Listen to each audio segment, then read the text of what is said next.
life.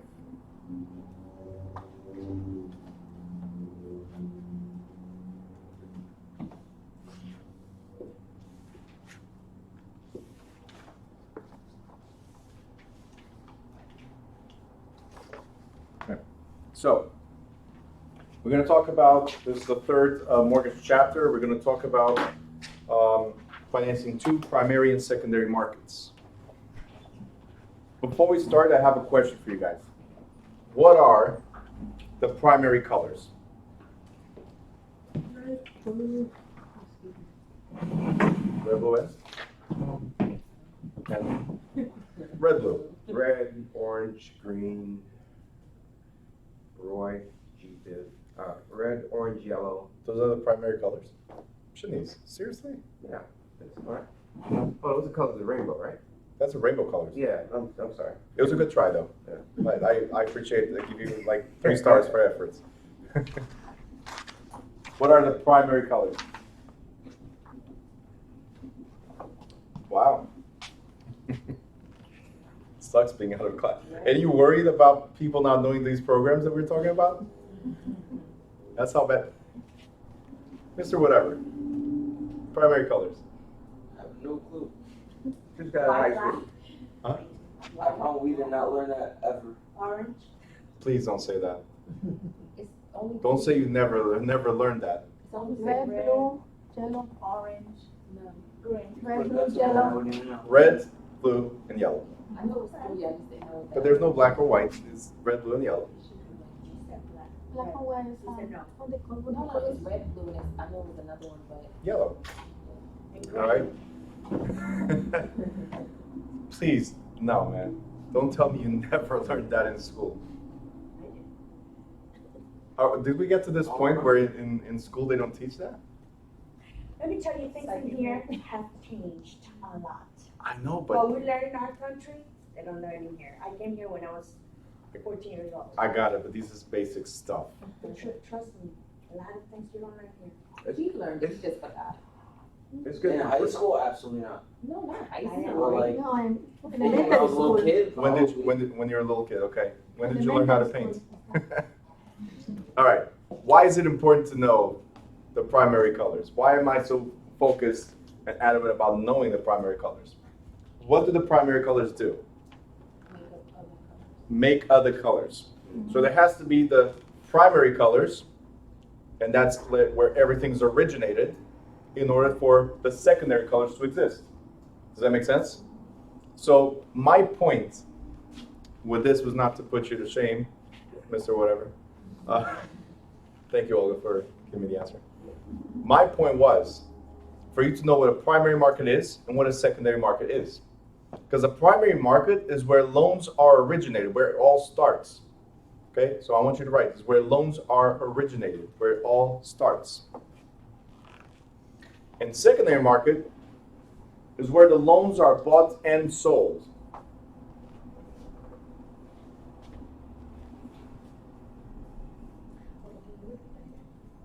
Primary market is where loans are originated.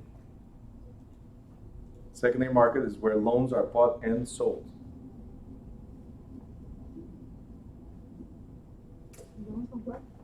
Bought and sold.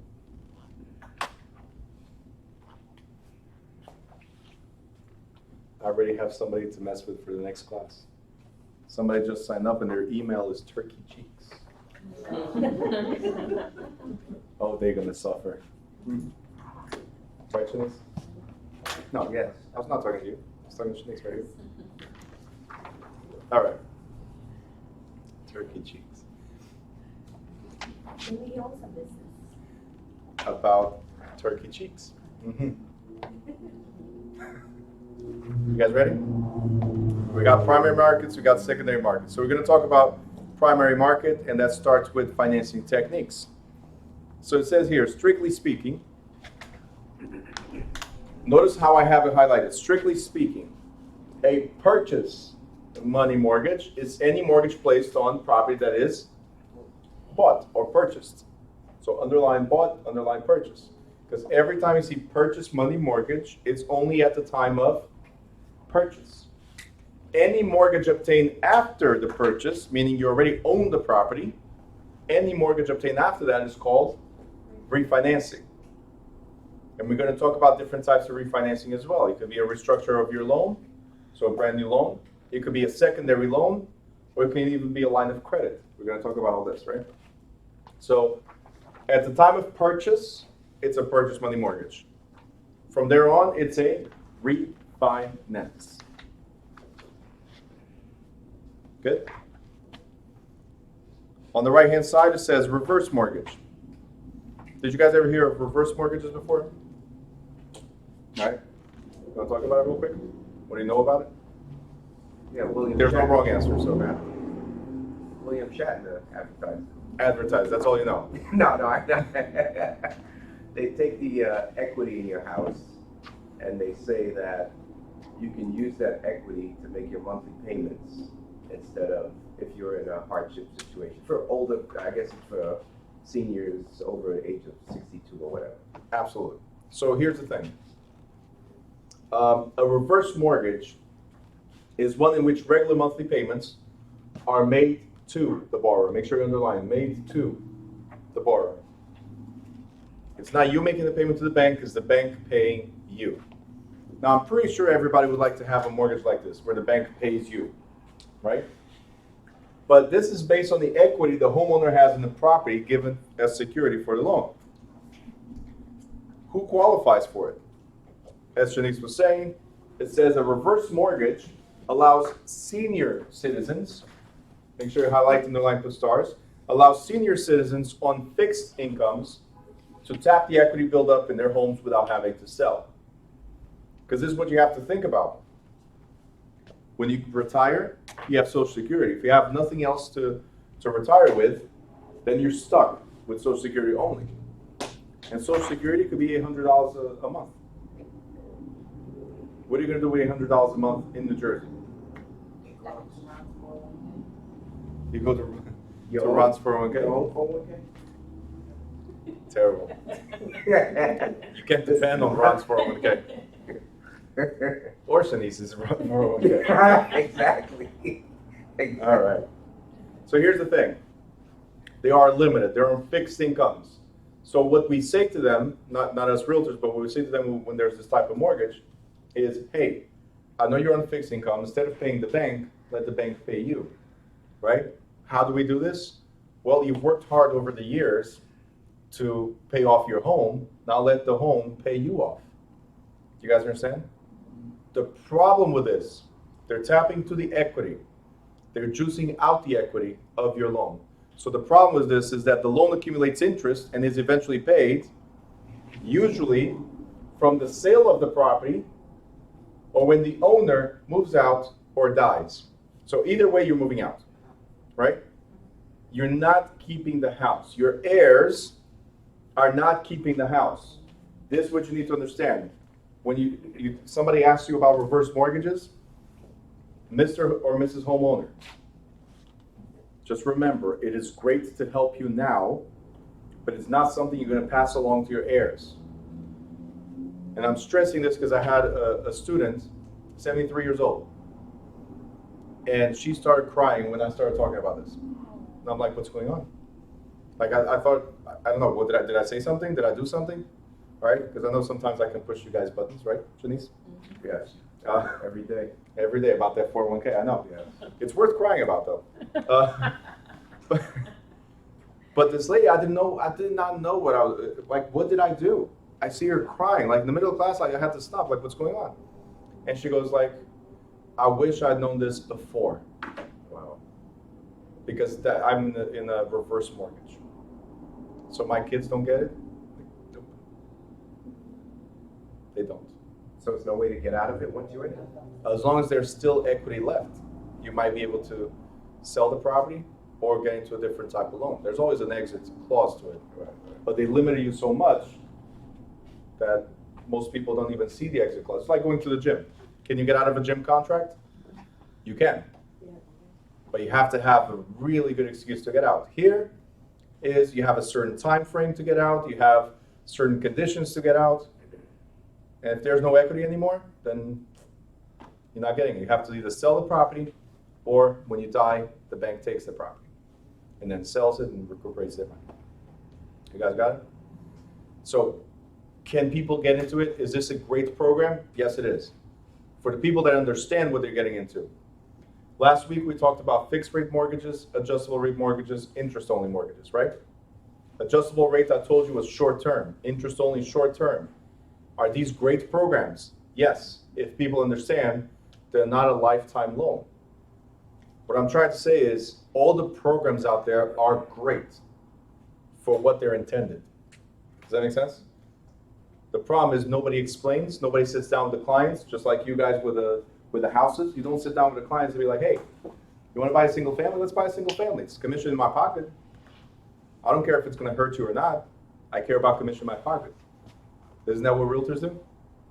They don't advise, they don't consult, they don't help. Sometimes you get a good realtor, right, Olga? That tells you that do bi-weekly payments, pay it off quicker. Sometimes you get good ones. I always hope that you guys get out of here and become good ones. But then wherever you fall, that's the training you're going to get. Right? Because unfortunately, Jamie, everybody forgets what they learned here. That's the sad part of it. But don't worry, every 2 years you got to do ethics, be reminded what's good and what's bad. It's called continuous education. And then for that moment, for that one moment you think about it. I see people when I do the CE credits, sometimes I see their face and they're like, wow, I shouldn't have done that. That's what's going on in their mind. Now that I'm listening to this again, I shouldn't have taken that client to that house or that neighborhood or that loan, right? And as soon as they get out of class, they get their certificate. Who are we going to scam today? Like for that moment, I get to their conscience, right? And I really hope you guys always have a conscience because the bread and butter of this business is referrals, okay? Home equity loans. Home equity loan is a form of second mortgage and have grown in popularity in recent years. Homeowners whose property has appreciated in value may borrow up to new loan-to-value ratios or in one popular version, establish a line of credit, borrowing against it as they choose. Home equity loans usually carry adjustable interest rates. So, home equity loans, this is how I see them.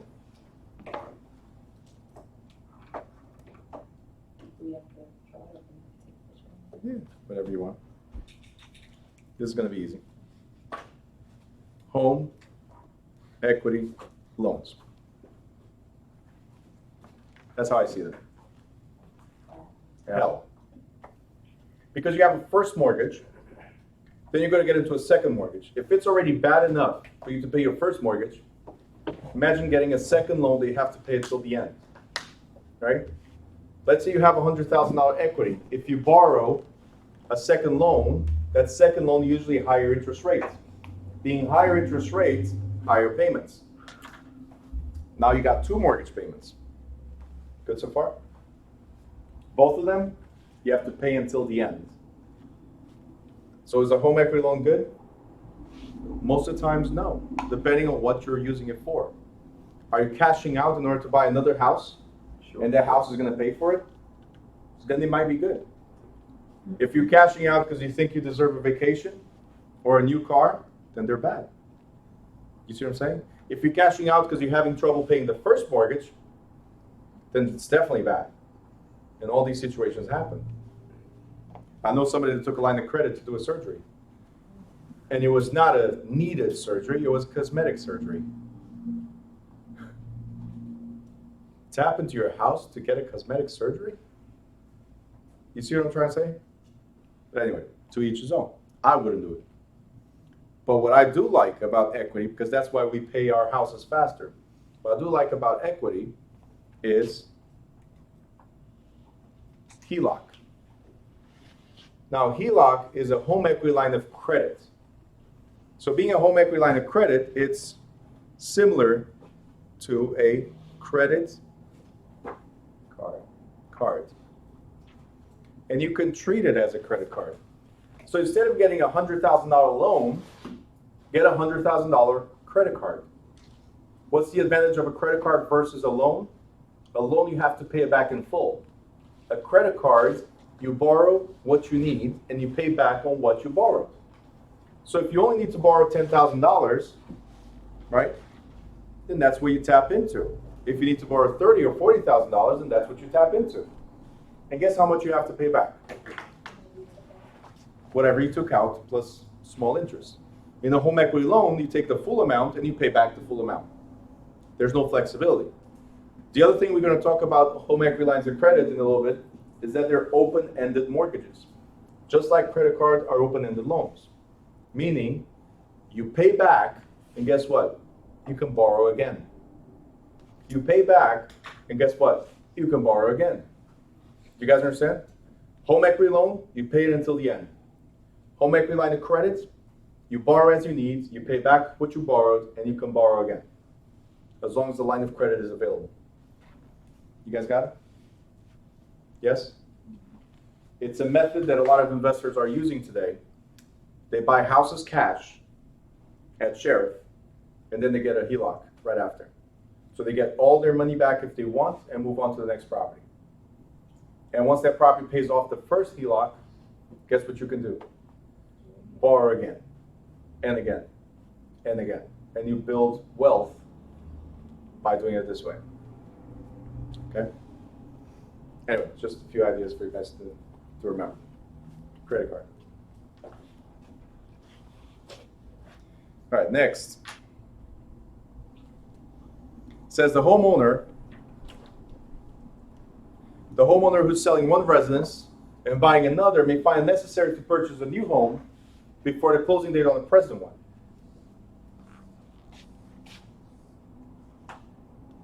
Okay? In this situation, a temporary loan, variously called bridge loan, swing loan, or interim financing, may be arranged. Okay?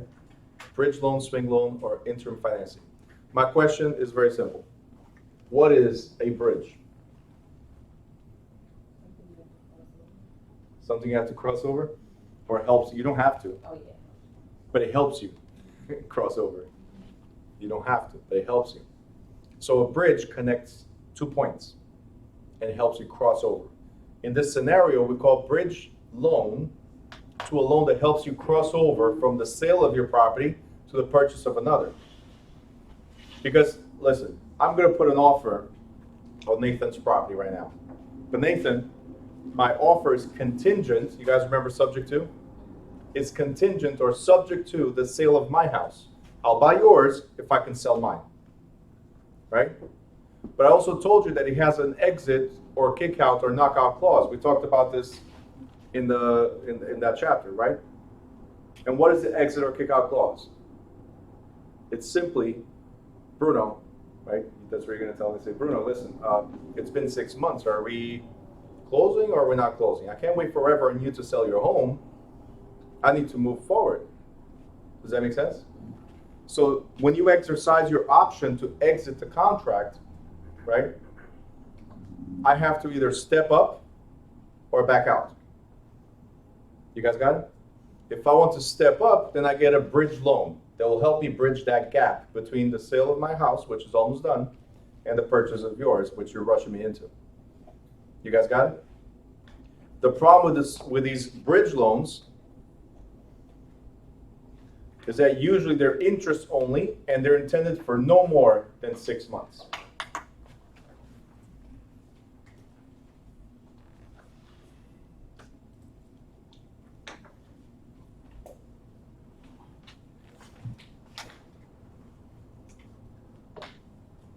Good?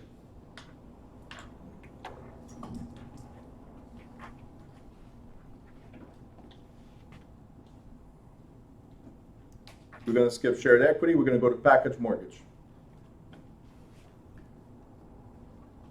Can you guys tell me what a package deal is? Package deal.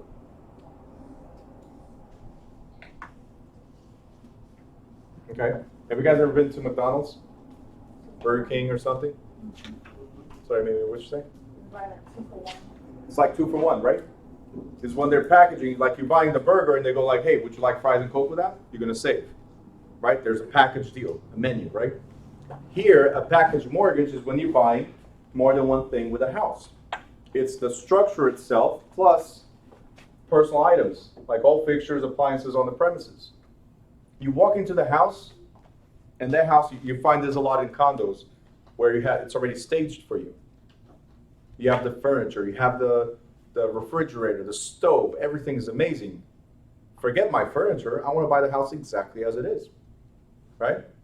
So you're going to go to your lender and say, hey, lender, I want to buy the house. Is there any cushion for us to buy the furniture as well, the appliances as well? If they say yes, then you get yourself a package mortgage. It's funding to buy both the building or your unit and the furniture included. Package deal. You guys got it? Next we have is called blanket mortgage. Do you have any questions so far or no? We're good? Okay, blanket mortgage. What is a blanket for? To keep you warm? What is it? Something to cover. Something to cover with.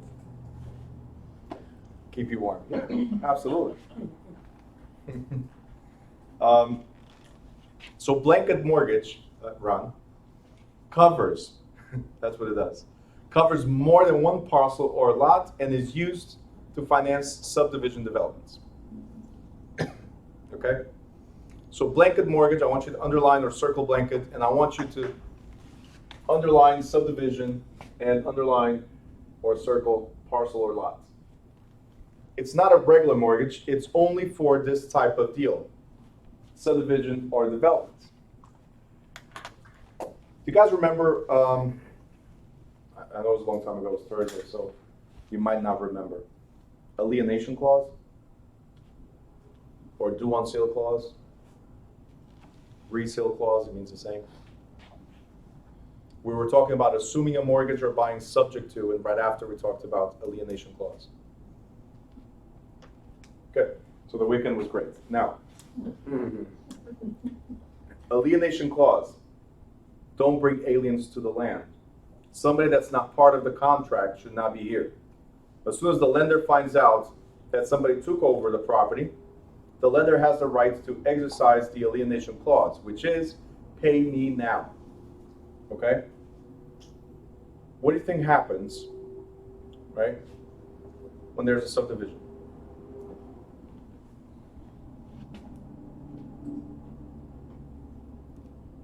We have a big lot that we purchased. We're going to cut it into small pieces. Several lots now, right? We had a blanket because it covered the whole thing. But now we sell lot number 1 to John, lot number 2 to Adam, and so on. If we sold this parcel, didn't it change ownership? Yes. Yes, right? So the bank technically has the right to say, hey, I don't know who John is, pay me back the whole $2, $3, $4 million that you borrowed. You guys understand? But this type of loan, the blanket mortgage, is specific for this type of deal. So what they have is something called a partial release clause. Partial release clause. That means you don't have to pay back the whole thing, but you got to pay back something for us to release that smaller lots to John. You got it? So instead of asking you to pay off the whole loan, I'm telling you congratulations on the sale, give me something, right, towards the loan. And we'll release the grip on this one. Got it so far? We sell to Adam. Well, the bank says, give me something from the sale on Adam, and we'll release the grip on that parcel, and so on and so on until we get to the last one, where you pay off the loan. You guys got it? So instead of paying it off in bulk, they allow you to pay it off slowly as you sell and as you release that, they release that grip. Any questions? No? So blanket mortgage is intended for Subdivision. subdivision developments.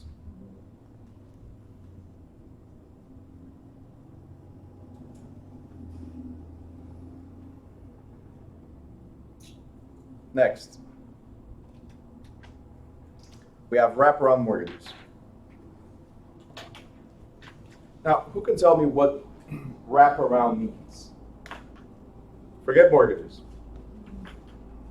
Olga, what was that? That's how you wrap stuff? Explain, but it's like when you cover, but you mix it up everything, or You mix it like when you give gifts at Christmas. That's what you do. You mix up everything. yeah, that's something like that. Wraparound is that gift that you cover, right? So it wraps around something else. Now, why is this important in mortgages?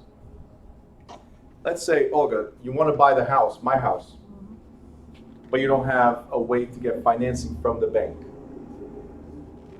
Okay? Your credit is shot, let's say. There's a problem there. Okay? But you do have the down payment. You do have a good job. So you ask me, hey, Bruno, would you be interested in financing the purchase?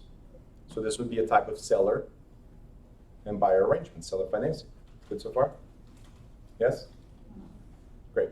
So what's going to happen is, Olga, you're going to pay me. But because you didn't pay me the full amount, can I pay off my mortgage? No. So in essence, what's happening is you're paying me and I'm paying the bank. So your mortgage wraps around my mortgage. You pay me, I pay the bank. You pay me, I pay the bank. Do you guys understand? Yes? So again, your mortgage wraps around mine. The problem is, Olga, if you pay me and I don't pay the bank, what happens to you? I'm gonna have a problem. Say louder.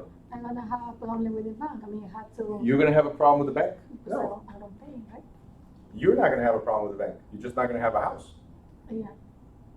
Who's going to have the problem with the bank? I am, because I'm the one not paying. You guys got it? In a wraparound mortgage, I have my mortgage with Bank of America. You have one with me. So you pay me, I pay Bank of America. But if I don't pay Bank of America, we both lose. And the problem is you lose the most because you have no security whatsoever. I at least have a deed. What do you have? Do you understand what I'm trying to say? So the buyer should require a protective clause. You should require a protective clause in the document that allows you, Olga, to go around me to the bank if I default. So if I happen not to pay the mortgage, you're going to get a notice in the mail anyway. If I happen not to pay the mortgage, you should be entitled to go around and talk to the bank and say, hey, Bank of America, I have equitable title. Even though I don't have a deed under my name, I have equitable title, meaning I've been paying towards the purchase. You guys got it? Questions? No, Sorry? Who does that kind of? Well, it's what I said. If you cannot qualify for a regular mortgage, but you really want to buy a house and you want to buy my house, we can make a private arrangement. Right? It's not a bank buyer arrangement, it's a seller buyer arrangement. And wraparound mortgage, like all unusual arrangements, require careful study by the buyer's and seller's attorney. So do we participate in this as far as preparing contracts? No. We can negotiate, but we got to be careful not to give legal advice. Not your monkey. Somebody asks you a question, say, hey, let's talk to the attorney about that. It's not a regular arrangement. Okay? Any questions? Nope. So like legally the buyer, not legally, the seller still has the legally the deed. So legally he's the owner. Property's still in my name, yeah. That's why it's dangerous for you. Mm-hmm. it's great for you because you get to buy a house without going through the bank or being approved by the bank. I know But- somebody who lost a house. I'm sorry? Someone I know lost a house with this. With this? Gotta be very careful. They were friends and they paid Oh. him. Friends and family, I'm telling you. You know? Nobody listens to me. Friends and family, the worst. So the seller is gonna lose the, I lose the house, of course, and you never had the house. You just lose the money you put in. That's the problem. I lose the house, but I can go bankrupt and nobody come after me. What happens to you? You lose everything. but how about the documents? Like, it's no, I mean, I'm paying, but the seller, I don't know, like the documents has to say I'm the owner, Oh. the new owner, or the, I don't You know will how it's- become the owner, but that's what I'm saying. That's why the attorneys prepare this contract, and you should include something to protect you Mhm, in case I don't pay. mhm. Something to protect your interest, thus allowing you to go around and talk to the lender. And maybe you start making payments directly to the lender, so you assume the mortgage. You got it? But that's why attorneys prepare this. Make sure your interest is always, always protected. Your interest. Okay? On top, 207, it says open-end mortgage.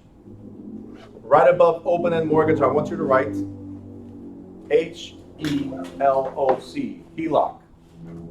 In front of HELOC, I want you to write equals credit card.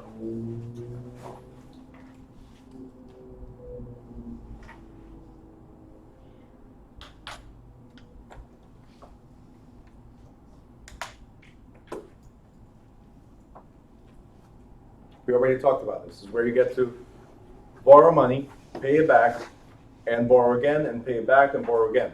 What you need to remember is that the lender is not obligated to advance additional funds. Just like your credit cards.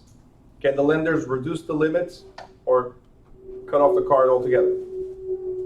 Yeah. A credit doesn't mean you're going to have it forever. Especially if you guys don't use it, the lenders can say, well, I'm not making money with you. Why do I have the line of credit open? So they close your credit card.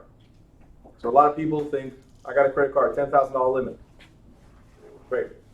I'll use it in case of emergency. No, use it always. Use it to put your gas and you pay it off at the end of the month. Use it to pay your electrical bill, pay it off at the end of the month. Use all your cards towards the regular expenses you have. Keep the cards active. Does that make sense? Because once they close, it drops your credit score. Okay? You apply for a new loan and they're like, hey, why did it close? Now they ask questions. You guys understand? So always use all your credit cards. Have a credit card for the gas, a credit card for PS&G, a credit card for your utilities, the other utilities, for Netflix, for whatever it is. Just spread your cards to pay your bills, and at the end of the month, pay them as if you're paying your bills. They're fixed expenses anyway. If you treat it that way, your credit is going to be great. You got it? And you get free points. Yep, absolutely. You get miles. And you can travel and enjoy life. Just because you paid your regular bills. Construction loan or building loan agreement. As the name says, construction loan or building loan agreement is for construction. So renovations, improvements to the real estate. Under a construction loan, the lender disperses the loan proceeds while the building is being constructed. A building loan can be difficult to secure if an individual is not working through a recognized contractor, builder or contractor. So if you just hire somebody from the street and they don't have a license, the bank might not pay.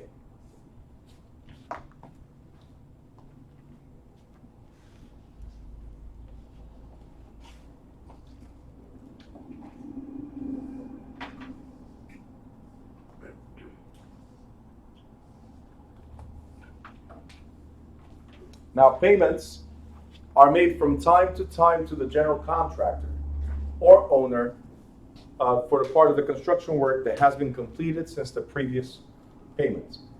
Now, prior to each payment, the lender usually inspects the work. Prior to each payment, the lender usually inspects the work. This kind of mortgage loan bears a high interest rate because of the risk assumed by the lender, right? I'm giving you a loan on something that doesn't exist. So it's high risk. And usually it's short term. Any questions?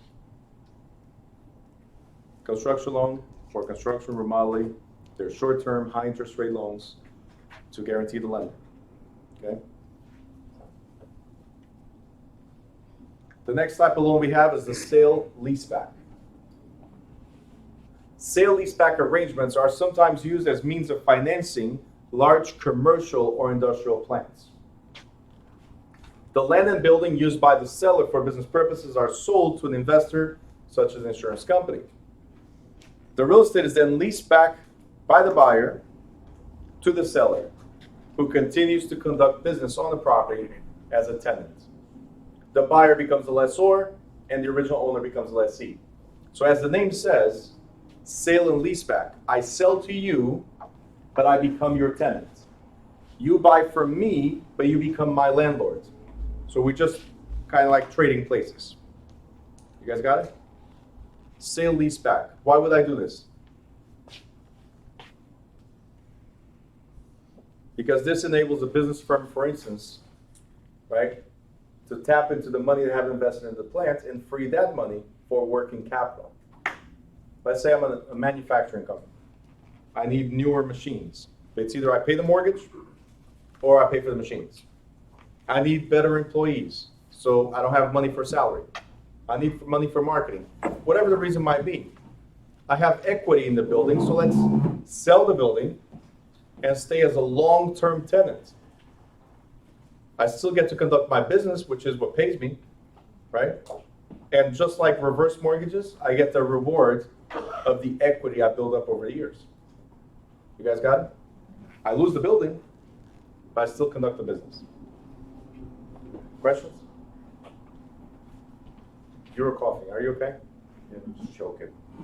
Oh, okay. Okay. So you kept on picking at that box that I had here the other day, so I just want to make sure. Yeah, I'm fine. You're fine? Okay. I'll Right. be fine. I'll be fine. You'll be fine? Okay, cool. Will we be fine? Yes. Okay. Thank you, Shanice. All right, next page.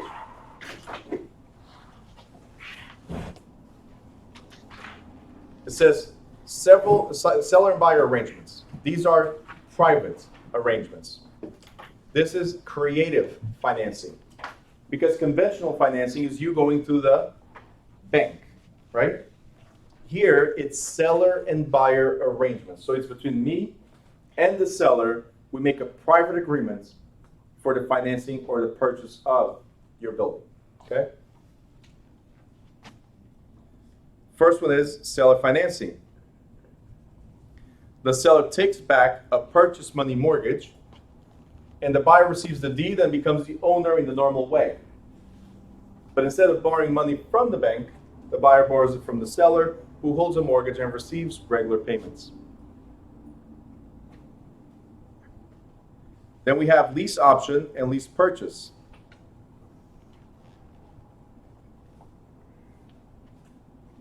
In Chapter 11, contracts, we had option agreements. You guys remember that? Sure. Great, thank you. So with option agreements, I told you that was similar, and I want you guys to write the same thing here on the left. It's similar to car lease. Because when you lease a car, you're renting the car with the option to buy later on, right? So lease option is the same thing. You get to test drive the house, just like you would test drive a car. You get to test drive the neighborhood, the school system, for instance, if you have kids. If you like it, you buy it. If you don't like it, say bye to it. Simple. It's an option, right? Lease purchase, on the other hand, is also like car lease. You have the option up front to, hey, you want to buy it or you want to have the option. The prices are different, right? So what we're saying here is, in the lease purchase, we're already making a promise that 3 years from now, what am I going to do? Buy it. You guys got it? Lease option, the buyer does not have to buy. Lease purchase, the buyer has to buy. In both of these, the seller has to sell. The seller never has an option. Okay? So lease option, the buyer has an option. Lease purchase, the buyer has an obligation. In both of them, the seller has obligation. You guys got it? And the last one says land contract. For me, it's the last one because we already talked about sale-leaseback before. But land contract. In chapter 11, we talked about land contract or installment sales contract. In chapter 11, I told you to write similar to, and you're going to write it here again, similar to car financing. Because when you finance a car, when do you get the deed? After you pay it off. So a land contract is the same thing. It's a contract for deed. You're paying, and then towards the end, you get the title, you get the deed. Okay? So, installment, sales contract, or land contract. The final one we already addressed, so moving forward.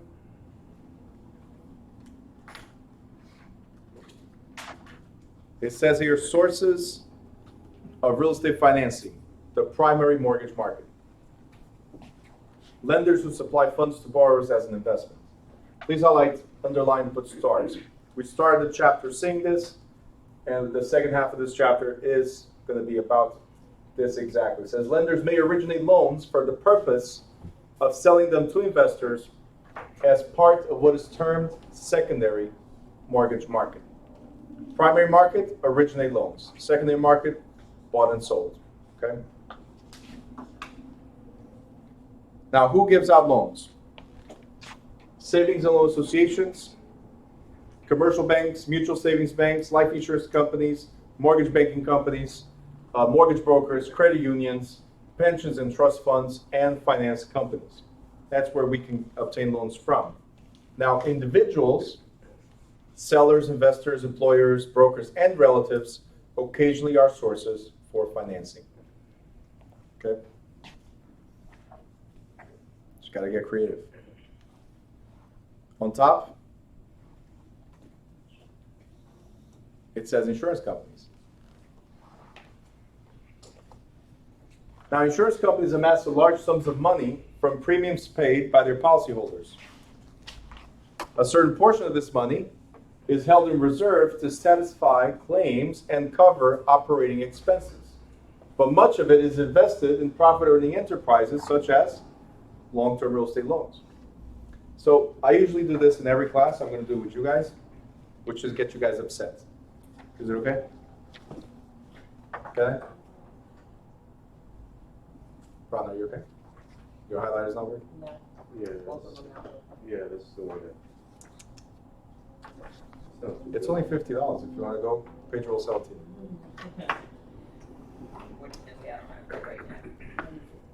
You want to? It works so well together. All right. So let me get you guys upset a little bit. Who has a car? Raise your hand if you got a car. So if you have a car, you have car insurance, yes? Great. So we're going to do a quick exercise, and you're only going to raise your hand if this applies to you. The question is, if you got into an at-fault accident, it means you caused the accident in the past year. Raise your hand. Nobody? You caused an accident in the past 2 years? No one? Caused an accident in the past 3 years? No one? Mm-hmm. 4 years? Okay, one person. 5 years?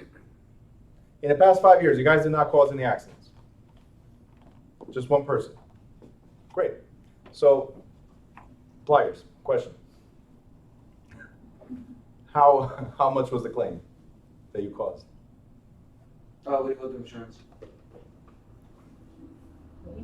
He did not go through insurance. Why? It was that bad? No, the lady was cool about it. Was a small accident? Mhm. Maybe it's a small accident, it's better to don't go to the insurance, you pay, because you pay more in the deductible. Yeah. That's why you shouldn't trust Carfax, because it doesn't matter. Some people don't go through the insurance. But, all right, cool. So it was a small amount? Yeah. Okay.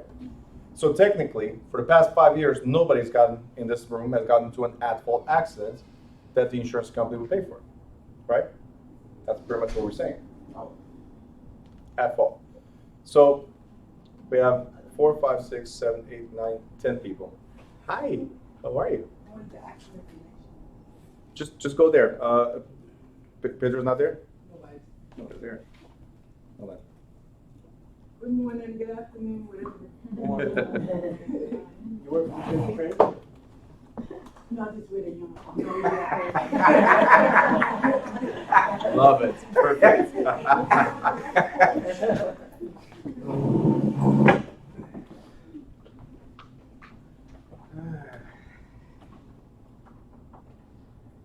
me see. Okay, he's gonna be with you in a little bit. Just wait over Okay, there. thanks. Somebody's gonna be there. Oh, well, I wanted to be on that side, I was. So.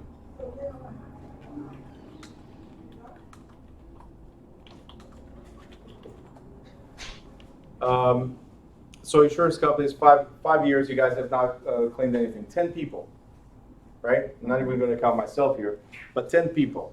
The average person pays in the state of New Jersey per car $200 per car, right? And we're talking about liability. I'm not talking about full coverage, because prices here are unfortunately expensive. So that's 200 times 10 people. How much is that? It's too early still. It's not even 12 o'clock yet. All right, it's $2,000 a month. $2,000 a month. If it's 5 years, it's 60 months. $2,000 times 6. How much is that? 12. Okay. So because it's 60, add a 0. How much is that? 120,000. So everybody here, you guys raised $120,000 for the insurance company. Now, the insurance company, I teach the insurance portion as well. The insurance company keeps 10%, is required to keep 10% of that money in the general account just in case there's an accident. But since he did not use it, those $12,000 set aside are still set aside. The rest of the money, they invest. So you guys have been helping insurance companies, you guys, and now I include myself, helping insurance companies grow. You guys got it? No payouts whatsoever the past 5 years. Congratulations, perfect drivers. So if you start getting into accidents.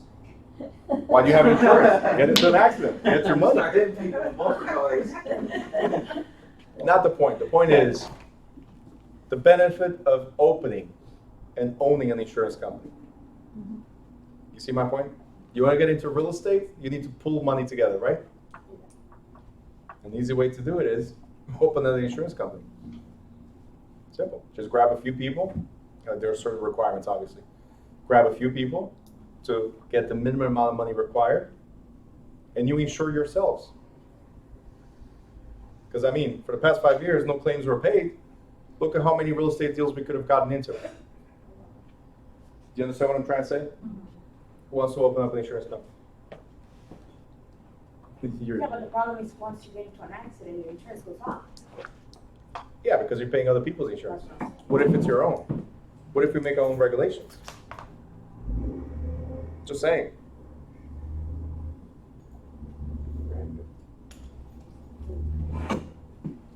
I see how it is. Ron Cook just got paid under the table. You saw that, right? All right. But yes, insurance goes up. So they make money with your money and they penalize you. Isn't that what the banks do anyway? Yeah. You put money into the checking account, and if you don't pay, we talked about this the other day, they charge the overdraft fees. Like, wait a minute, who's paying me for the money you're using? Because every time you drop $1,000 into your bank account, they lend out 900. They only have to keep 10. 100, sorry, the 10%. They're lending money. They're not giving you money. Do you understand what I'm saying? So that's why I wanted to upset you guys a little bit, because it gets better. Who has life insurance? Cool. So if you have life insurance, check this out. In addition, many life insurance companies seek to further ensure the safety of their investments by insisting on equity, which is part ownership positions in many projects that they finance. So this means that the company requires a partnership arrangement with, for example, a project developer or subdivider as a condition of making the loan.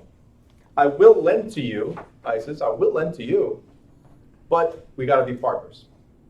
In fact, in case you guys have never seen this before, in fact, I want my name, my company name, on your building. I'll give you the money for you to develop, but my name must be there. Call me Prudential, call me AIG, Differential. whatever. Banks and insurance companies, they'll lend you the money for large projects, but their name will be on the building. Do you think it's their building? No, it's yours. But I helped you, so you helped me. Are you going to say no? I really had a dream of calling it Bruno's building. But here comes Prudential and says, nope, I'll give you the money, forget Bruno's building, put my name on it. Like The Rock, it's called Prudential Center. Initially, The Rock. But City of Newark cannot afford it. $90 million in the hole. Prudential says, we'll give you more money. Yeah, Change the owns name. Downtown. Hmm? Prudential like owns downtown. Almost, yeah. It was easy. Newark was hurting, so it was easy. All right. Mortgage bankers.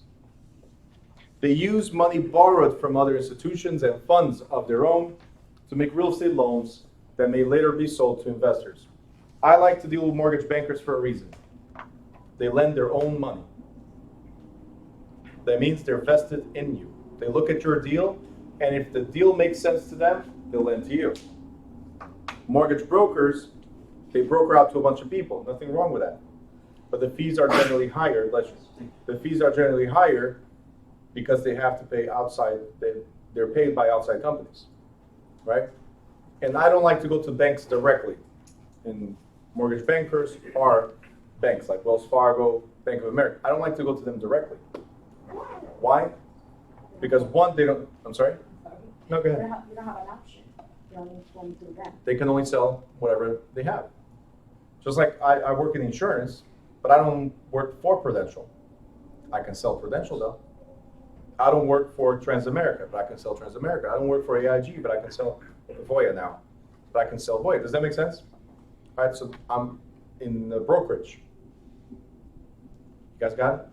But in this scenario, mortgage bankers, they still intend to sell your loan most of the times to Bank of America, to Wells Fargo, right? But Bank of America, Wells Fargo trust them more than they trust you. So as long as I get approved, right, they will lend money to me and then sell the loan right after. And we talk about this, how they sell loans, right? Then we have the mortgage brokers. They are us in the real estate world. I mean, in the mortgage world. We are realestatematch.com. They are mortgagematch.com. Realestatematch.com, what do we guys do? We match the seller to the buyer to the seller. Mortgage Match, they match the lender to the borrower and vice versa. So they're intermediaries. Next, we have credit unions. Next week? I'm gonna start on the next class. The morning class? Yeah, So March 30th? yeah. Perfect, I see you. All right. Credit unions. So credit unions are co-op arrangements or organizations, in which members place money in a savings account, usually at higher interest rates, other than savings institutions offer. Okay? Credit unions. A few minutes ago, I was talking about insurance company. Who wants to open up an insurance company? Right? Guess what a credit union is? It's a mutual bank. So we just talked about opening a mutual insurance. How about a mutual bank? We're all members. We all profit. We all lose. Does that make sense? It's not putting your money in somebody else's bank. It's your bank. So if you bank with a credit union and they do well, being a member, you get dividends. Does anybody have insurance with the NJM, New Jersey Manufacturers? You used to? Years ago, yeah. Years ago. What was the biggest benefit of NJM? Slow rates. Lower rates, absolutely. And the other? By the end of the year, they disperse dividends. Every year I get a check. $100 and something, not much, but hey, it's almost a month of insurance. It's like getting free insurance for that month, right? Why? Because New Jersey Manufacturers is member owned. It's a mutual insurance company. So they pay out dividends because you're a member, just like credit unions. You guys got it? The other thing about credit unions is that the benefits of it, some credit unions are focused on student loans. Some credit unions are focused on credit card loans or business loans or mortgage loans, car loans. They have their thing, their specialty. If you need a car loan, I'll tell you right now, we have Garden Savings Credit Union here in Newark. What do? Car loans. They're great at that. They'll approve you. Interest rates are not the best, but you're approved. You really need a car? That's where you go. Does that make sense? You need a mortgage? There are certain credit unions you can go to. If you can get into the Navy Federal Credit Union, perfect. Your first credit card is like $30,000 or $40,000. Mortgages, you get approved with a blink of an eye. If you can get there, do it. You guys got it? Where it says application for credit, I want you guys to highlight the whole thing. Is anybody here that never applied for credit? Never applied for credit. So everybody did, right? So make sure you guys highlight everything. On the next page, keep highlighting all the way down. So you guys know that in the loan application, credit application, right? They ask you for your name, your address, your date of birth, your social security, your blood type, your cat's name, your neighbor's name, their social security, right? Their blood type and so on. They ask for so many things that you're like, why do I need all this, right? Here at the end of this section, it tells you because they have to underwrite. So it says right there, underwriting, right there. Through the process known as underwriting, they're analyzing the risk. So I want you guys to write where it says underwriting, you're going to write right here, risk assessment. Because that's what underwriting is. It's a risk assessment. They're trying to figure out how dangerous are you with money? Should we lend to you and what's the chance of you defaulting? If you are low risk, you're approved. Medium risk, you might be approved. High risk, you know what? We could potentially approve you, but really high interest, huge down payments, and a bunch of fees. But you could get approved still. Does that make sense? So depending on the amount of risk that they determine while underwriting is where you get your loan commitment. Right here. Good so far? Yes? Great. So a loan commitment is called pre-approved loan. And I want you guys to read carefully what we have here. The buyer who wants to be in a strong negotiating position with sellers sometimes goes through the process of obtaining a pre-approval for a mortgage from a lending institution rather than a mere pre-qualification. Here's the other reason I don't go to banks directly. Because usually what they give you is, I don't have any time, here's a pre-qualification. Pre-qualification is the same thing as you telling me, right, as an agent, hey Bruno, I make $100,000 a year, my credit score is 740. Like, great. I think you can buy a $400,000 house. What does that mean to you? Absolutely nothing, because I haven't verified any of your paperwork. You told me, and I said, great. You guys got it? A pre-approval, on the other hand, is usually a solid commitment from the lender to hold a mortgage up to a given amount. Pre-approval is where you provide 2-year tax returns, 2 months bank statements, right? And the last 2 paychecks at least. Now they verify who you are. And they pulled your credit. You didn't tell them, they pulled it. You guys understand?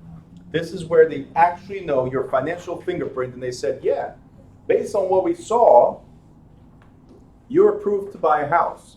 Now go shop. A pre-qualification is, yeah, I think you might be able to. Do you guys want to work with pre-qualified buyers, or you want to work with pre-approved buyers? So never show a house to anyone that has a pre-qualification. Wasting time. Waste your time, and you're wasting their time. All right? What I usually tell buyers is congratulations on stepping up and wanting to buy a house. Congratulations on taking the first step for the pre-qualification. But if they have not verified your credit, your paycheck, tax returns, or anything like that, then you're not pre-approved. I personally would not show you a house until you get your pre-approval. Oh no, but I want to see houses before we do all that. I'm like, okay, great. Let me ask you something. Do you go eat at a restaurant without knowing how much money you have in your checking account, credit card, or even your pocket? No. You know the menu, more or less. But if you don't check how much you have, you're washing dishes later. Is that something you want to do? No. Does that make sense? So here's the same thing. Let's make sure you're but I'm pre-approved. I can afford it. Like, okay, I got it. But because usually that's the objections you get. I got it. But there might be something on your taxes, or maybe your paycheck, that once they check off with the loan application, they qualify for a lesser amount, or maybe even for a higher amount. Can we just figure out exactly what that amount is? Does that make sense? And then I'll show you any house you want. Because the worst thing that can happen, Mr. or Mrs. Borrower, is we find your dream home, and then you cannot buy it. Does that make sense? That's the worst thing. So pretty much, you wasted time.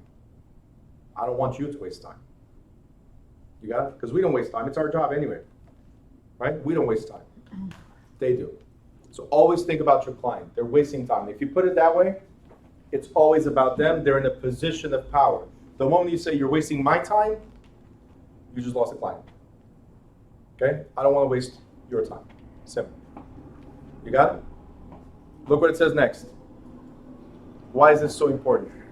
Unless a borrower's financial situation changes before closing, the loan is available as long as the property being bought appraises at the purchase price or higher. I want you guys to underline this first part of this, the sentence.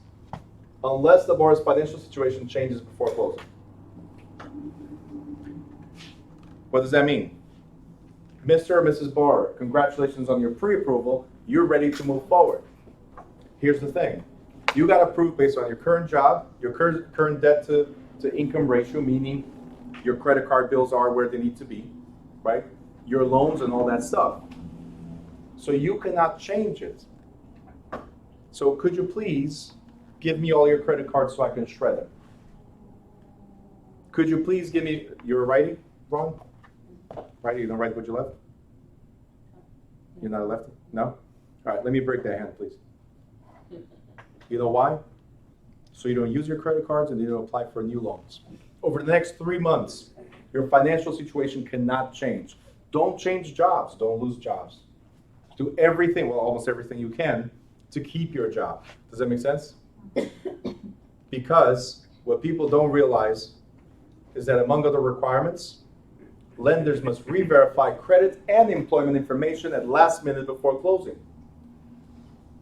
A requirement that often takes borrowers by surprise. As a matter of fact, Mr. and Mrs. Borrower, do not breathe for the next 3 months. Don't change anything about it. Stay here for the next 3 months. Don't move for the next 3 months. There's people that buy the furniture for the house they don't have. There's people that buy material to fix up the house they still did not close on. There's people, hey, I got approved for a $400,000 house. What's a $40,000 car?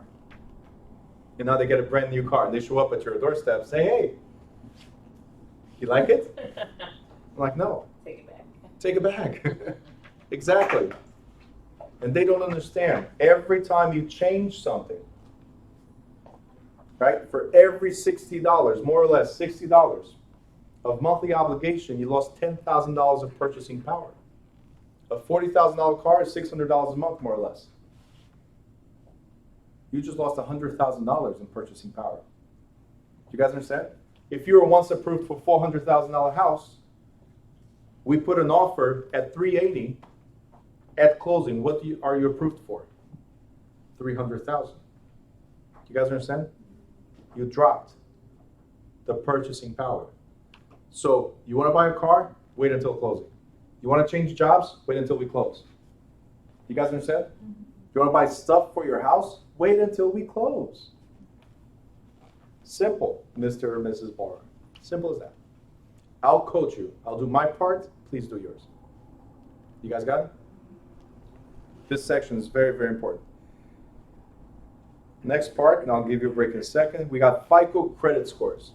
You guys know what this is? FICO scores? Credit scores? Heard of it, don't know what it is. I'm sorry? Heard of it, don't know what it is though. You heard of it? I heard of it. You don't know what it is? I don't know. Do you have a credit card? Yeah. Okay. So as you use your credit card, it creates your credit score. If you have a good credit score, you can apply for almost any loan. You have a bad credit score. You don't get approved. Correct. I applied for a checking account once. I got denied because of credit. Checking account. Denied because of credit. Apply for jobs. You could get denied because of credit. You want to get a promotion, you could get denied because of credit. So, Nathan, if you don't know what credit is, start knowing now. Because it's very, very important in the American life. Very, very important. Other countries, we don't use the credit system. Well, it's starting to get implemented in a lot of countries as well. Portugal now has also something similar. But credit scoring is where they make automated decisions about your approval. If it shows up on my computer, it says green, right? When you're applying for a rental, for instance, with me, I check your credit, I check your background. If it shows green, I'll rent to you. If it shows yellow, I'm going to talk to you. If it's red, sorry, you're not renting from me. Does that make sense? Right? So very important. This is the statistical analysis that Fair Isaac and Company developed that now screws up your life. Because all it takes is a hiccup and you're not getting anything. Like nobody cares why your score is bad. They just see that it's bad. You guys got it? You're risky. Hmm? You're risky. That's what it is. You're called subprime. Every time your score is below 620, you are considered subprime or high risk.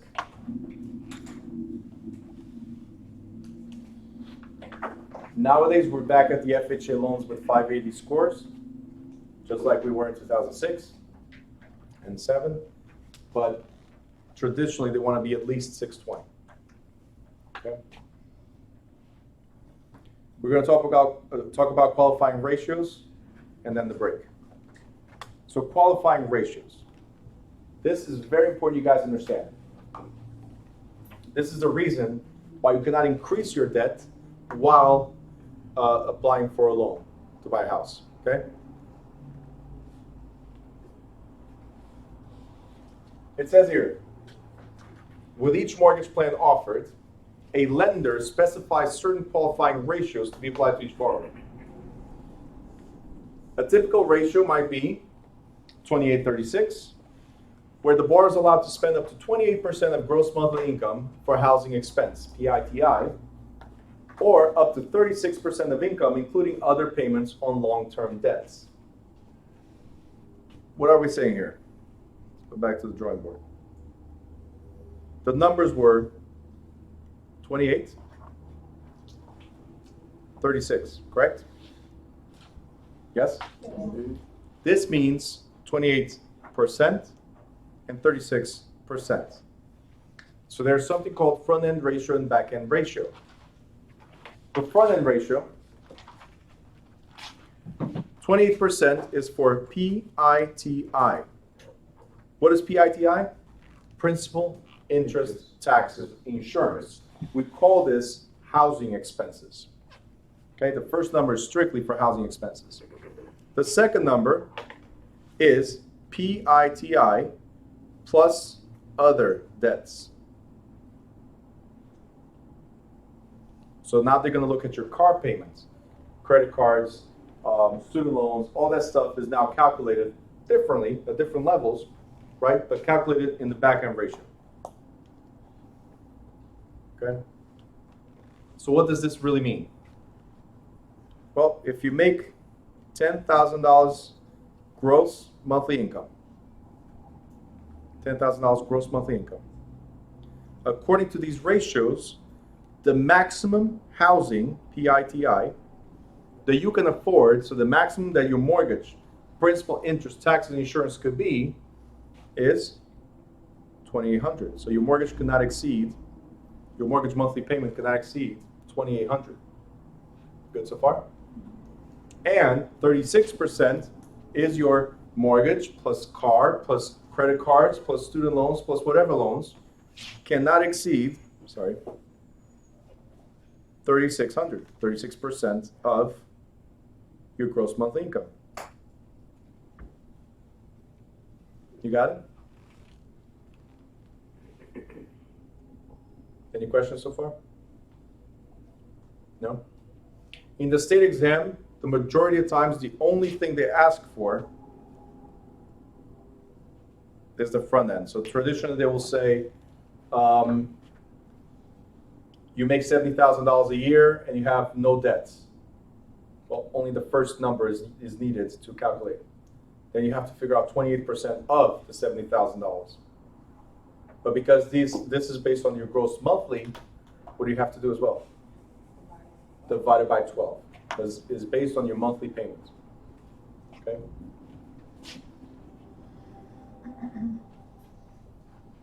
Now, nowadays, lenders are giving out 43.55. So that means 43%, 55%. In the same scenario, $10,000 gross monthly income, it means that the most you can afford, $4,300 mortgage, or $5,500 mortgage plus others. What you guys also need to understand is that this is based on General income? gross. Is Yeah. gross what you take home? I was gonna say that, it's like, Tight, right? well, it's actually cheating, because, I mean, I could have a large gross but a small net, depending on what goes into my 401, what goes into my, Goes away, I know. yeah, I mean, yeah, so, I got it. That's why it's a problem. yeah, exactly. But let's assume that you don't have a 401.